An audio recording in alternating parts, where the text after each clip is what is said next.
Thierno Moussa Diallo, le plus grand braqueur de la Guinée, l'homme là même qui est le cerveau du braquage de 21 milliards. L'affaire est digne d'un film hollywoodien. Un braquage spectaculaire défraie la chronique en Guinée.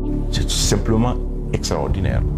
Quelques mois seulement après, souvenez-vous, le scandale de la disparition des 4 tonnes d'or de la Banque centrale de la République de Guinée lors d'un transfert vers les Émirats arabes unis. Eh bien, en voilà un autre qui suscite bien des interrogations dans le pays.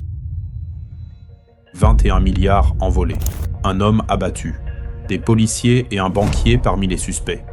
En quelques minutes, sur une route isolée de Kindia, la Guinée bascule dans l'un des braquages les plus spectaculaires de son histoire.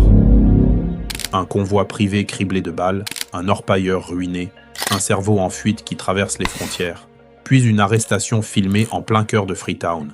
Image brutale, devenue virale, montrant un homme traqué, hagard, présenté comme l'architecte d'un coup d'une audace inimaginable.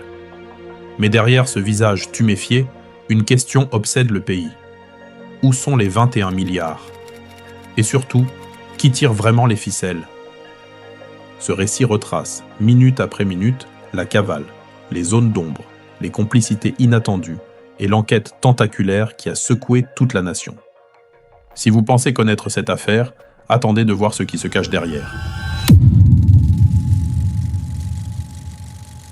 Le samedi 12 avril 2025, sur la route nationale numéro 1, dans la sous-préfecture de Kolanté, préfecture de Kindia, un pick-up blanc est intercepté par un groupe d'assaillants armés. À son bord, 21 milliards de francs guinéens, l'équivalent de plus de 2 millions de dollars, en billets neufs tout juste sortis des banques. L'attaque est brève et violente. Des rafales déchirent le calme du matin. Le chauffeur tente une manœuvre pour s'extraire, en vain. Les braqueurs, le visage dissimulé, prennent le contrôle du véhicule. Dans la confusion, un homme est mortellement touché. Un ressortissant guinéen présent dans le convoi. En quelques instants, les assaillants s'emparent de la totalité du butin et disparaissent, laissant derrière eux un pick-up criblé de balles. Aux premières heures, l'identité de la victime n'est pas clairement établie. Des rumeurs circulent à Mamou et Kindia. Certains évoquent un opérateur minier connu. Très vite, une information essentielle se confirme. L'argent appartenait à un orpailleur qui se rendait vers la ville aurifère de Sigiri pour une importante transaction. Il ne s'agissait pas d'un transfert bancaire classique, mais d'un transport privé de fonds, organisé en toute discrétion. Sur les lieux, les témoins décrivent des hommes en tenue militaire, lourdement armés de fusils d'assaut. Ils affirment que la route a été bloquée, puis arrosée de tirs pour immobiliser le pick-up. Ce braquage d'un montant inédit, 21 milliards dérobés en plein jour, fait immédiatement la une des médias. L'affaire provoque un choc national et relance les inquiétudes sur la sécurité des axes routiers et la circulation de fortes sommes en liquide dans le pays. Mais que vous transportiez 21 milliards sans mesure de sécurité suffisante d'une région à l'autre, c'est simplement extraordinaire. Même dans les pays développés, il y a des véhicules dédiés. Cela corrobore avec ce que vous disiez tout à l'heure, qu'il y a des caveaux aujourd'hui à Madina où il y a des milliards. Voilà. Ouais. Même dans les pays développés, pour services dédiés au transfert d'argent, au transport de l'argent, escortés par les escortes militaires, armés jusqu'aux dents. Et même avec ça, ils ne sont pas à l'abri d'attaques à main armée dans ces pays développés-là. Mais comment dans notre pays, ce que nous savons sur la route Mamou, le corridor Kindia, Mamou, Dabola, c'est un corridor risqué. Absolument. Mais comment on peut risquer prendre 21 milliards en cash, transporter là, sans avoir la moindre mesure de sécurité? C'est tout à fait inacceptable. Il doit y avoir des mesures contre cela. C'est inacceptable. Voilà. La réaction des autorités est immédiate. Le 14 avril, la Banque centrale de la République de Guinée publie un communiqué confirmant l'attaque du convoi privé et précisant que les 21 milliards étaient constitués de billets neufs de 20 000 francs, dont les numéros de série sont enregistrés. Un comité de crise est activé et la liste de ces numéros est transmise aux forces de défense et de sécurité afin de retracer les billets dérobés. Les banques et institutions financières reçoivent pour consigne de vérifier attentivement les grosses coupures en circulation. Au niveau de l'État, le braquage déclenche une mobilisation immédiate. Le président de la transition, colonel Mamadi Doumbouya, demande à ses ministres de la Sécurité et de la Justice de prendre des mesures urgentes pour identifier les auteurs et éviter que les fonds disparaissent. Des réunions d'urgence sont tenues et des instructions sont données pour renforcer la coopération avec les pays voisins. Le contexte national rend l'affaire particulièrement sensible. En 2025, la Guinée est en pleine transition politique et les autorités tentent de consolider la sécurité. La circulation de fortes sommes en liquide et la présence d'armes illégales demeurent des défis. Quelques jours avant l'attaque, la Banque centrale venait d'introduire les nouveaux billets de 20 000 GNF, ce qui explique la présence de coupures neuves dans le convoi ciblé. L'opinion publique s'interroge rapidement sur les conditions du braquage. Comment un convoi transportant un tel montant a-t-il pu être attaqué aussi précisément? La question des complicités potentielles, au sein des banques ou autour de leurs payeurs, devient centrale dans les discussions. La direction centrale de la police judiciaire ouvre l'enquête dès le 12 avril. Les enquêteurs inspectent le pick-up criblé de balles, recueillent des témoignages et analysent les indices. Très vite, un constat s'impose. Les assaillants connaissaient parfaitement l'itinéraire et le moment du passage du convoi, qu'ils ont intercepté sur un tronçon isolé, sans réseau mobile. Cette précision laisse penser à une fuite d'informations ou à des complicités internes. Le 25 avril, le parquet de Kaloum annonce l'interpellation de 7 suspects. Parmi eux figurent, selon des sources concordantes, un sergent-chef de la police nationale, un adjudant-chef de l'armée, ainsi qu'un employé de banque. Leur arrestation renforce l'hypothèse d'une opération préparée avec l'aide de relais au sein des institutions. Ils sont inculpés pour vol à main armée, détention illégale d'armes, association de malfaiteurs, recel et complicité. Le procureur Mamoudou Magasuba confirme par ailleurs que l'argent appartenait à un orpailleur qui se rendait à Siguiri, écartant ainsi la piste d'un détournement de fonds publics. Il reste toutefois discret sur l'identité de l'orpailleur et sur les circonstances exactes des arrestations. L'enquête met surtout en lumière un suspect principal encore en fuite, Thierno Moussa Diallo.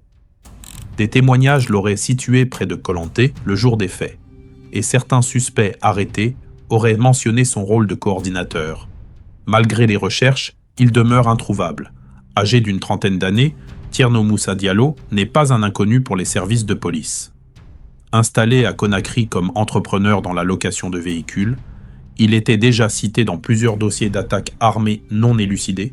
Officiellement à la tête d'un parc automobile, il était officieusement soupçonné de liens avec des réseaux criminels. Considéré depuis longtemps comme un profil à surveiller, il devient désormais le suspect numéro 1 dans le braquage des 21 milliards GNF. Malgré les premières arrestations, Thierno Moussa Diallo reste introuvable. Les enquêteurs estiment qu'il a probablement quitté la Guinée très tôt après le braquage, ce qui fait de lui le fugitif le plus recherché du pays. Très vite, l'attention se porte sur la frontière sierra-léonaise, proche de Kindia. Le poste frontalier de Pamelap, souvent emprunté par ceux qui cherchent à échapper au contrôle, devient un point clé de l'enquête. Des équipes sont déployées, mais les multiples pistes non officielles compliquent les recherches. Parallèlement, la Guinée saisit Interpol, qui diffuse une notice rouge à son encontre pour vol à main armée et homicide. Les forces de sécurité de la sous-région reçoivent sa description avec un détail important. Il pourrait être blessé au bras gauche. La traque se précise en Sierra Leone. Une opération d'interception est mise en place en coordination avec les autorités guinéennes. Lorsque les policiers tentent de bloquer sa route, Diallo force le barrage. Une course-poursuite s'engage dans les rues de Freetown. Après quelques minutes, il abandonne le 4x4 dans une impasse et s'enfuit en réquisitionnant une moto-taxi. La poursuite continue, cette fois à moto. L'intervention dégénère. La moto que Diallo utilise percute un policier sierra-léonais et une tentative d'interpellation mène à une violente échauffourée. 2 policiers et le conducteur de la moto-taxi sont grièvement blessés. Des véhicules et des motos sont endommagés dans la manœuvre. Finalement, Thierno Moussa Diallo est maîtrisé et arrêté. Il présente des blessures légères. Le Toyota est retrouvé intact, mais aucune trace des 21 milliards n'est découverte sur lui. Des images de son arrestation, montrant le suspect entouré de policiers armés, circulent rapidement sur les réseaux sociaux et confirment au public guinéen l'identité du fugitif. Les autorités préparent alors son rapatriement vers la Guinée pour la suite de la procédure judiciaire.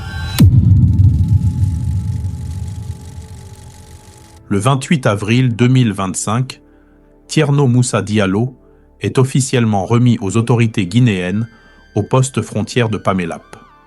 La procédure est rapide. Les autorités sierra-léonaises transfèrent le suspect au directeur général de la police nationale guinéenne, puis un convoi sécurisé le ramène immédiatement à Conakry.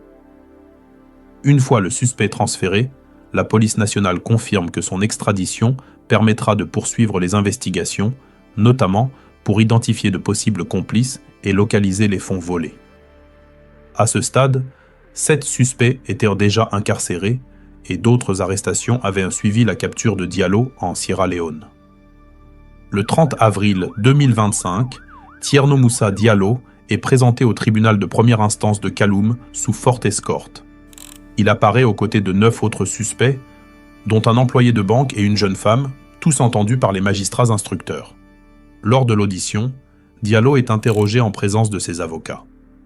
Aucune information précise ne filtre, sinon qu'il a contesté certains éléments et évoqué un possible complot. À l'issue de cette séance, 8 suspects, dont le banquier et la jeune femme, sont placés sous contrôle judiciaire. Le sort immédiat de Thierno Moussa Diallo reste flou. Il quitte le tribunal escorté vers une destination non révélée, suscitant interrogations et spéculations. Les 7 suspects arrêtés précédemment demeurent incarcérés à la prison centrale. L'instruction se poursuit, visant à démêler les rôles de chacun dans une affaire impliquant des civils, mais aussi des membres des forces de l'ordre. Lors de l'audience, les observateurs remarquent que Thierno Moussa présente des blessures visibles, suggérant qu'il aurait pu subir des violences. Cette constatation ouvre un nouveau volet dans l'affaire, celui d'un débat sur les conditions de son traitement et le respect de ses droits pendant la procédure judiciaire. Dans une déclaration faite le 30 avril, ses avocats critiquent la diffusion des images de son extradition, où il apparaît menotté et à visage découvert. Il rappelle que tout suspect demeure présumé innocent. Les avocats soulèvent également des accusations de violence policière. Ils affirment que leur client a été privé d'accès à un conseil pendant plus de 48 heures et aurait subi des mauvais traitements visant à lui extorquer des aveux. Pour appuyer leurs accusations, ils sollicitent un huissier de justice afin de constater l'absence d'accès à leur client et les signes visibles de blessures. La défense prévient qu'elle contestera tout aveu obtenu dans des conditions irrégulières.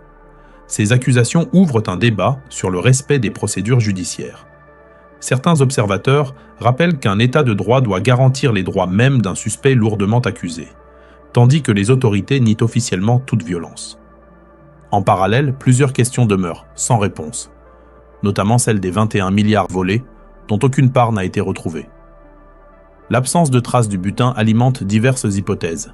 Argent caché dans la région de Kolantin, dispersion entre complices, ou implication possible de commanditaires non identifiés. La personnalité de Thierno Moussa Diallo continue également d'intriguer. Bien qu'il soit présenté comme le principal organisateur, des témoignages de personnes l'ayant côtoyé évoquent un homme sans histoire apparente. Certains avancent qu'il aurait pu être manipulé, pressuré par des dettes, ou même servir de bouc émissaire dans un réseau plus vaste, encore non mis au jour. Ces zones d'ombre maintiennent l'affaire dans une forte tension médiatique et judiciaire, tandis que l'enquête se poursuit pour éclaircir les responsabilités de chacun et retrouver la trace du butin disparu. Pour comprendre l'ampleur de l'affaire, il faut revenir sur le parcours de Thierno Moussa Diallo. Né au début des années 1990 en Moyenne-Guinée, il s'installe à Conakry à l'âge adulte et se lance dans le commerce automobile, d'abord dans l'importation de pièces détachées, puis dans la location de véhicules. Ce secteur en pleine croissance lui permet de constituer un petit parc de voitures et de se bâtir l'image d'un jeune entrepreneur prospère. Derrière cette façade, les services de police le soupçonnent toutefois depuis plusieurs années d'être lié à des réseaux de braquage sur les axes routiers. Selon des sources policières, il aurait profité de failles dans le système, corruption, complicité ponctuelle, circulation d'armes, pour soutenir discrètement certains groupes criminels. Aucun élément concret n'avait cependant permis de l'incriminer jusqu'ici. Plusieurs hypothèses tentent d'expliquer pourquoi Diallo aurait pris part à un braquage aussi risqué que celui des 21 milliards GNF. Certains évoquent l'appât du gain, d'autres parlent d'une confiance excessive dans son réseau, ou encore de pression financière qui aurait pu le pousser à acter. Des éléments relayés durant l'enquête mentionnent aussi la découverte de faux passeports, laissant penser qu'il envisageait une fuite prolongée hors du continent. Durant ses premiers interrogatoires, Diallo serait resté calme, niant une implication directe et évoquant l'existence de facteurs qui dépasseraient son rôle. Ces déclarations alimentent la thèse d'éventuels commanditaires, sans qu'aucune preuve tangible n'ait encore été rendue publique. Parallèlement, l'affaire met en lumière le sort des victimes collatérales, la famille de l'orpailleur dépossédé de ses fonds, celle du policier grièvement blessé en Sierra Leone, ainsi que les proches des suspects arrêtés, notamment un policier, un militaire et un employé de banque. Leur implication interroge sur la vulnérabilité institutionnelle et les motivations individuelles, entre difficultés économiques, opportunisme ou pression criminelle. L'affaire des 21 milliards de francs guinéens braqués sur l'axe Kindia-Mamou révèle bien plus qu'un simple casse. Elle met en lumière des failles profondes dans la sécurité, la circulation de l'argent liquide et la lutte contre la corruption. Extradé le 28 avril 2025 puis inculpé le 30 avril, Thierno Moussa Diallo est désormais au cœur d'une procédure judiciaire très suivie, d'autant que le butin reste introuvable, comme l'indiquent les sources récentes. La suite de l'enquête déterminera si ce braquage était l'œuvre d'un groupe isolé ou le symptôme d'un réseau plus vaste. Pour la Guinée, l'enjeu est clair. Faire toute la lumière sur ce dossier afin de restaurer la confiance du public et démontrer que la justice peut aller au bout, quelles que soient par les ramifications du crime. Si vous souhaitez entendre davantage d'histoires documentées, d'enquêtes ou de récits approfondis, abonnez-vous pour ne rien manquer. Votre intérêt nous permet de poursuivre ce travail de narration et d'analyse.